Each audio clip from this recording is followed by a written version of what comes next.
സിനുജി, ഒരു വാർത്ത വരുന്നുണ്ട്. അതായത് നോർത്ത് കൊറിയയിലെ ജവാന്മാരെ യുക്രൈനെതിരെ റഷ്യയിൽ പൊരുതാൻ വേണ്ടി അയച്ചിരുന്നു. 300ഓളം പേര് കൊല്ലപ്പെട്ടു, 2700ഓളം പേർക്ക് അംഗവൈകല്യം സംഭവിച്ചു. ഇപ്പോൾ അവർ 14,000 പേരെ അങ്ങോട്ടേക്ക് അയക്കാൻ റെഡിയാക്കി നിർത്തിയിരിക്കുകയാണെന്നൊക്കെ US ഡെപ്യൂട്ടി സെക്രട്ടറി UN പറഞ്ഞിട്ടുണ്ട്. ആ അവസരത്തിൽ ഇപ്പോൾ കേൾക്കുന്നു, റഷ്യയ്ക്ക് നിങ്ങളുടെ അതായത് നോർത്ത് കൊറിയയുടെ സഹായം വേണ്ട, നിങ്ങൾ തിരിച്ചു പോയിക്കൊള്ളൂ എന്ന് പറയുന്നു. ഇതിൻ്റെ പുറകിലെ കളി എന്താണ് സിനുജി? അതായത് നോർത്ത് കൊറിയയിലെ ജവാന്മാർ, സോൾജേഴ്സ്, അവരെ സ്വാഭാവികമായിട്ടും റഷ്യയിലേക്ക് അയച്ചത് കിം ജോങ് ഉൻ എന്ന് പറയുന്ന അവിടുത്തെ സ്വേച്ഛാധിപതിയാണ്. അങ്ങനെ അയക്കാനുള്ള കാര്യം, റഷ്യയും ഉക്രൈനും തമ്മിലുള്ള യുദ്ധം നടന്നുകൊണ്ടിരുന്നപ്പോൾ റഷ്യക്ക് കുറച്ച് ആയുധങ്ങൾ നോർത്ത് കൊറിയയിൽ നിന്ന് നൽകി. ഈ നോർത്ത് കൊറിയയിൽ നിന്ന് നൽകിയ ആയുധങ്ങൾ കൃത്യമായിട്ട് ഉപയോഗിക്കാൻ റഷ്യക്കാർക്ക് അറിയില്ല. അതുകൊണ്ട് ഞങ്ങളുടെ കുറച്ച് സോൾജേഴ്സിനെ അങ്ങോട്ടേക്ക് അയക്കുന്നു. ഇതാണ് ഇൻ്റർനാഷണൽ മീഡിയയുടെ മുമ്പിൽ നോർത്ത് കൊറിയയുടെ നിലപാട്. അങ്ങനെ 10,000ഓളം സോൾജേഴ്സ് അവിടേക്ക് ചെല്ലുന്നു. അവിടെ ചെന്ന് കഴിയുമ്പോൾ ഈ ഭാഷ വലിയ പ്രശ്നമാണ്. നോർത്ത് കൊറിയൻ്റെ ഭാഷയും റഷ്യൻ ഭാഷയും കൂടെ മനസ്സിലാകില്ല. അപ്പോൾ അവരവിടെ വെച്ച് ട്രെയിനിങ് ഒക്കെ നടക്കുന്നു. അങ്ങനെ ഒരു ഫ്രണ്ട്ലി ഫയറിംഗ് മറ്റോ നടന്നു. ആ ഫയറിങ്ങിൽ വെച്ച് 9 റഷ്യക്കാർ കൊല്ലപ്പെട്ടു. 9 റഷ്യക്കാർ കൊല്ലപ്പെട്ടെങ്കിൽ ഈ വിവരം പുറത്തേക്ക് അറിയാതെ റഷ്യ അത് മൂടി വെച്ചിരുന്നു. ഇപ്പോൾ ഏറ്റവും ഒടുവിൽ പുറത്തു വരുന്ന വിവരം, കഴിഞ്ഞ ഒരാഴ്ചക്കുള്ളിൽ ഏതാണ്ട് 30ഓളം റഷ്യക്കാരെ വീണ്ടും നോർത്ത് കൊറിയക്കാർ വെടിവെച്ചു.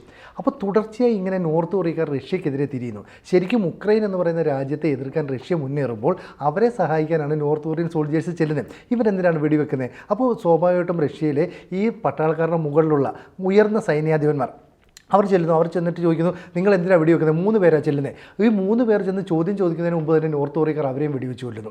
ഇതൊരു വലിയ സംഭവമാണ്. പക്ഷേ റഷ്യ അത് മൂടി വെക്കുന്നു. അപ്പോൾ ഇതേക്കുറിച്ച് അന്വേഷിക്കാൻ നയതന്ത്ര പ്രതിനിധികളടക്കം മോസ്കോയിൽ ഇവർ ക്യാമ്പ് ചെയ്യുന്ന ആ സ്ഥലത്തേക്ക് ചെല്ലുന്നു. നോർത്ത് കൊറിയക്കാർ ചെല്ലുന്ന കുർസ്ക് എന്ന് പറയുന്ന മേഖലയിലേക്ക് ചെല്ലുമ്പോൾ അവരെ പിടിച്ച് ബന്ദികളാക്കി വെക്കുന്നു. അപ്പോൾ റഷ്യയും നോർത്ത് കൊറിയയും തമ്മിലുള്ള ബന്ധം ഏതാണ്ട് വേർതിരിയുന്ന മട്ടിൽ പെട്ടെന്ന് തന്നെ റഷ്യൻ പ്രസിഡന്റ് വ്ളാഡിമിർ പുടിൻ പറയുകയാണ്, എത്രയും പെട്ടെന്ന് ഇവിടെയുള്ള 10,000ഓളം സോൾജേഴ്സിനെ നിങ്ങൾ ഇവിടുന്ന് തിരിച്ചു കൊണ്ടുപോകണം, ഇവിടെ ഞങ്ങൾക്ക് വേണ്ട എന്ന് പറയുന്നു. അപ്പോൾ അതിന് പിന്നിലൊരു അപകടം നടക്കുന്നു. ഇതിനിടയിലാണ് ഉക്രൈൻ പ്രധാനമന്ത്രിയായിരുന്ന ഈ വ്ളാഡിമിർ സെലൻസ്കി വന്നിച്ച് പറയുന്നു, ഞങ്ങൾ നോർത്ത് കൊറിയൻ സൈന്യത്തെ കൊലപ്പെടുത്തുന്നുണ്ട്, ഞങ്ങളുടെ ആക്രമണത്തിൽ ഏതാണ്ട് 3000ഓളം പേർ കൊല്ലപ്പെട്ടു, നിരവധി ആളുകൾക്ക് പരിക്കേറ്റു. അങ്ങനെ പരിക്കേറ്റു എന്ന് പറയുമ്പോൾ റഷ്യ അതിനോട് അംഗീകരിക്കുന്നില്ല. മാത്രവുമല്ല, ഉക്രൈൻ സേനയ്ക്കെതിരെ പോരാട്ടം തുടങ്ങിയതിന് ശേഷം ഈ നോർത്ത് കൊറിയയിലെ 2 സോൾജേഴ്സിനെ ജീവനോടെ ഉക്രൈൻ പിടികൂടുകയും ചെയ്തു. അപ്പോൾ 2 പേരെ കസ്റ്റഡിയിൽ കിട്ടി. അവരെ ദ്വിഭാഷിയുടെയൊക്കെ സഹായത്തോടെ ചോദ്യം ചെയ്തു. നോക്കിയപ്പോൾ നോർത്ത് കൊറിയൻസാണ്. ഒരാളുടെ കയ്യിൽ ബാൻഡേജ് ഒക്കെ ഇട്ടു, മറ്റൊരാളുടെ താടിയലിന് പരിക്ക്. ഇവരെ 2 പേരെ ആശുപത്രിയിൽ കിടത്തുന്ന ദൃശ്യങ്ങളൊക്കെ പുറത്തു വിട്ടു. എന്നിട്ട് പറഞ്ഞു, ഞങ്ങൾ ഈ കൊറിയക്കാരെ വിട്ടുതരാം, പകരം ഞങ്ങളുടെ നാട്ടിൽ നിന്ന് പിടിച്ചുകൊണ്ട് പോയ ഉക്രൈൻ സൈന്യത്തിലെ സൈനികരെ തിരിച്ച് വിട്ടുതരണമെന്ന് പറയുന്നു. ഇതിനോട് റഷ്യ ഇതുവരെ പ്രതികരിച്ചിട്ടില്ല. പക്ഷേ റഷ്യയുടെ വക്താവുണ്ട് ദിമിത്രി പെസ്കോവ്, അദ്ദേഹം പറയുന്നു, ഞങ്ങൾക്ക് റഷ്യൻ സൈനികരുടെ ജീവൻ വളരെ പ്രധാനപ്പെട്ടതാണ്, പക്ഷേ ഇക്കാര്യത്തെക്കുറിച്ചൊന്നും ഞങ്ങൾ പറയുന്നില്ല എന്ന നിലപാട് സ്വീകരിക്കുന്നു. അപ്പോൾ അങ്ങനെ പറയുന്നത് എന്താണെന്ന് വെച്ചാൽ, ഈ നോർത്ത് കൊറിയ റഷ്യയുമായി ചേർന്ന് യുദ്ധത്തിന് വന്നു എന്ന് നോർത്ത് കൊറിയയും പറഞ്ഞിട്ടില്ല, റഷ്യയും പറഞ്ഞിട്ടില്ല. സഹായിക്കാൻ ചെന്നാണല്ലോ ഈ ആയുധ പരിശീലനം നൽകാനായിട്ട്. അപ്പോൾ എന്താ പ്രശ്നം എന്ന് പറഞ്ഞാൽ, ഈ നോർത്ത് കൊറിയ ലോകത്തെ ഏറ്റവും വലിയ സൈനിക ശക്തിയൊക്കെയാണ്. പക്ഷേ അവരെവിടെയും യുദ്ധം ചെയ്യുന്നില്ല, അവർക്ക് എക്സ്പീരിയൻസ് ഇല്ല, പരിശീലനമില്ല. അപ്പോൾ അവർക്ക് റഷ്യയിൽ പോയി ആയുധങ്ങളൊന്നും കൃത്യമായിട്ട് ഉപയോഗിക്കാൻ കഴിയുന്നില്ല. അതുകൊണ്ട് വേണ്ട പ്രയോജനം കിട്ടുന്നില്ല എന്നാണ് കരുതുന്നത്. മറ്റൊന്ന്, ഈ നോർത്ത് കൊറിയക്കാർ താല്പര്യത്തോടു കൂടിയല്ല റഷ്യയിലേക്ക് വരുന്നത്. അവിടെ ഒരു സ്വേച്ഛാധിപതി ഭരണം നടത്തുന്നുണ്ട്, അയാൾ ഉത്തരവിടുകയാണ്, പോടാ എന്ന് പറഞ്ഞാൽ പൊക്കോണം. അങ്ങനെ 10,000ഓളം പേർ ഇവിടെ വരുന്നു. ഇവർ ഈ റഷ്യയിലേക്ക് കടന്നു കയറുന്ന ഉക്രൈൻ സേനയെ തടയാനായിട്ട് നിൽക്കുന്നു. അപ്പോൾ ഇവരെ കൊണ്ട് നിർത്തിയിരിക്കുന്ന കുർസ്ക് മേഖലയിലാണ്. ഇവിടെയാണ് നുഴഞ്ഞുകയറ്റം നടക്കുന്നത്. ഈ നുഴഞ്ഞുകയറ്റത്തൊക്കെ തടയാനായിട്ട് ശ്രമിക്കുമ്പോൾ ഇവർക്ക് കുറഞ്ഞ പരിശീലനം മാത്രമേ ലഭിച്ചുള്ളൂ. അതായത് 20 ഡേയ്സോ മറ്റേ ഉള്ളൂ. അപ്പോൾ ഈ 20 ദിവസത്തിനുള്ളിൽ റഷ്യൻ ആയുധങ്ങൾ എങ്ങനെ ഉപയോഗിക്കണമെന്ന് ഇവർക്കറിയില്ല. ഇവരുമായിട്ട് എങ്ങനെ യോജിച്ച് പോകണമെന്ന് റഷ്യയ്ക്കും അറിയില്ല. ആശയക്കുഴപ്പം വലുതായിട്ടുണ്ട്. അപ്പം റഷ്യൻ പ്രസിഡന്റായ പുടിൻ ചെയ്ത ചില സ്വാർത്ഥ താല്പര്യങ്ങൾ മൂലമാണ് ഈ പ്രശ്നങ്ങളെല്ലാം ഉണ്ടായതെന്നാണ് മനസ്സിലാക്കുന്നത്. അപ്പോൾ ഈ സ്വാർത്ഥ താല്പര്യത്തിലൂടെ റഷ്യൻ പ്രസിഡന്റ് പുടിൻ എന്താ നേടിയത്? അദ്ദേഹം കരുതിയത് 2 ആഴ്ച കൊണ്ട് ഈ ഉക്രൈൻ എന്ന് പറയുന്ന സാമ്രാജ്യത്തെ കീഴടക്കാം, അങ്ങനെ ഞങ്ങൾക്ക് വലിയ രാജാവായി വിലസാം എന്നൊക്കെ കരുതി. പക്ഷേ ഉക്രൈൻ എല്ലാ സഹായവുമായി അമേരിക്കയും നാറ്റോ രാജ്യങ്ങളും നിൽക്കുന്നു. അവർ അത്യാധുനിക ആയുധങ്ങൾ ഉക്രൈന് നൽകുന്നു. ഏറ്റവും ഒടുവിൽ ട്രംപ് വരുന്നതിന് തൊട്ട് മുമ്പ് ജോ ബൈഡൻ ഭരണകൂടം ഇൻ്റർ കോണ്ടിനെൻ്റൽ ബാലിസ്റ്റിക് മിസൈൽ ഉൾപ്പെടെ ഇവർക്ക് നൽകുകയാണ്. എന്നിട്ട് റഷ്യയുടെ ഉള്ളിലേക്ക് ഒരു 10,000 കിലോമീറ്റർ ഉള്ളിലേക്ക് വരെ ഈ മിസൈൽ അയക്കാം. അങ്ങനെ ഡ്രോണുകളും മിസൈലും അയച്ചിട്ട് വന്നിട്ട് റഷ്യയിലെ സൈനിക താവളങ്ങൾക്ക് നേരെ ആക്രമണം നടത്തുന്നു, അവരുടെ ട്രെയിനിങ് ക്യാമ്പുകളെ തകർക്കുന്നു, അതുപോലെ തന്നെ സിറ്റികൾക്ക് ബോംബിടുന്നു. പക്ഷേ ഈ വിവരങ്ങളൊക്കെ റഷ്യ മറച്ചു വെക്കുകയാണ്. പക്ഷേ റഷ്യ ഇക്കാര്യം നോർത്ത് കൊറിയ എടുത്ത് പറയുന്നുണ്ട്, നിങ്ങളുടെ സൈനികർ വന്നുകൊണ്ട് ഞങ്ങൾക്കൊരു ഉപകാരവുമില്ല. മാത്രവുമല്ല, ഈ നോർത്ത് കൊറിയൻ സൈന്യം റഷ്യക്കെതിരെ നിലകൊണ്ടതോടെ കുർസ്ക് മേഖലയിലേക്ക് ഇപ്പോൾ റഷ്യ പോകുന്നില്ല. അപ്പോൾ റഷ്യൻ സൈനികർ ഇവരും തമ്മിലുള്ള ബന്ധം ഏതാണ്ട് വിട്ടതുപോലെയാണ്. മാത്രവുമല്ല, ഈ നോർത്ത് കൊറിയൻ സേന അവിടെയുള്ള ഈ ഉക്രൈൻ്റെ സൈന്യാധിപന്മാരുമായിട്ടൊരു ടേംസ് ആൻഡ് കണ്ടീഷൻ വെക്കുന്നു, ഞങ്ങളുമായിട്ട് ഒത്തുതീർപ്പിന് പോകാം, നമുക്ക് ഒരുമിച്ച് പോകാമെന്ന് പറയുന്നു. അങ്ങനെ ഒരുമിച്ച് പോയുള്ള പ്രശ്നം എന്താണെന്ന് വെച്ചാൽ ഈ 10,000-ഓളം നോർത്ത് കൊറിയൻ സോൾജേഴ്സ് ഉക്രൈൻ്റെ കൂടെ ചേരും. അവരുടെ ലക്ഷ്യം പിന്നെ ഈ പറയുന്ന ഉക്രൈൻ്റെ നുഴഞ്ഞുകയറ്റമൊന്നുമല്ല, റഷ്യൻ തലസ്ഥാനമായ മോസ്കോ പിടിച്ചെടുക്കുക. അപ്പോൾ റഷ്യ ലോകത്തിന് മുമ്പിൽ നാണം കെടും. മോസ്കോ പിടിച്ചെടുക്കാൻ ഇവരെന്താ ശ്രമിക്കുന്നതെന്ന് പറഞ്ഞാൽ, നോർത്ത് കൊറിയ ഒരു സ്വേച്ഛാധിപത്യ രാജ്യമായതുകൊണ്ട് അവർ പട്ടിണിയിലാണ്. അവിടുത്തെ പട്ടാളക്കാർക്ക് വലിയ ശമ്പളമൊന്നും കൊടുക്കില്ല, വലിയ ഗുണമൊന്നുമില്ല, അവരാകെപ്പാടെ അസ്വസ്ഥരാണ്. അങ്ങനെയുള്ള ഒരു ജനതയെ എങ്ങനെ മുന്നോട്ട് കൊണ്ടുപോകണമെന്ന് അറിയാതെ അവർ വലിയ ബുദ്ധിമുട്ട് നേരിടും. ഒരു കാര്യം പറ്റും, ഞാനൊന്ന് വായിക്കുകയുണ്ടായി, നോർത്ത് കൊറിയയുടെ ഇന്റലിജൻസ് ഡിപ്പാർട്ട്മെന്റിൽ, അതായത് മിലിറ്ററിയിൽ തന്നെ വിട്ടുപോകുന്ന ഒരു അദ്ദേഹം പറയുന്നുണ്ട്, നോർത്ത് കൊറിയൻ സോൾജേഴ്സ് ഭയങ്കര ദുരിതത്തിലാണ്, എന്നാൽ വളരെ ടഫായിട്ടുള്ള പരിശീലനങ്ങൾ കൊടുക്കുന്ന ആൾക്കാർക്ക് കുറച്ച് റേഷൻ കൂടുതൽ കിട്ടും. അപ്പം അതുകൊണ്ട് അതിലേക്ക് പോകുമ്പോൾ അവർക്ക് ക്രൂരതയുടെ ക്രൂരത മാത്രമേ അവർക്ക് അറിയുള്ളൂ, വേറെ ഒന്നും അറിയില്ല. ഇപ്പം നേരത്തെ സിനൂജി പറഞ്ഞ പോലെ ഒരു ആയുധ പരിശീലനമോ അല്ലെങ്കിൽ യുദ്ധത്തിൽ പങ്കെടുത്ത പരിശീലനമോ ഒന്നും അവർക്കില്ല. അപ്പം ഇങ്ങനെയുള്ള ആൾക്കാരെ, എന്തു ക്രൂരതയ്ക്കും മടി കാണിക്കാത്ത ആൾക്കാരെ, കുറച്ച് ഒരു ഔൺസ് അരി കൂടുതൽ റേഷൻ കിട്ടുന്ന ആൾക്കാരെ അങ്ങോട്ടേക്ക് വിടുകയാണെങ്കിൽ അവരവിടുത്തെ രാജാക്കന്മാരായി, അവർക്ക് എന്തും ചെയ്യാം എന്നുള്ള ഒരു മനസ്ഥിതിയിലേക്കാണ് അവർ പോകുന്നത്.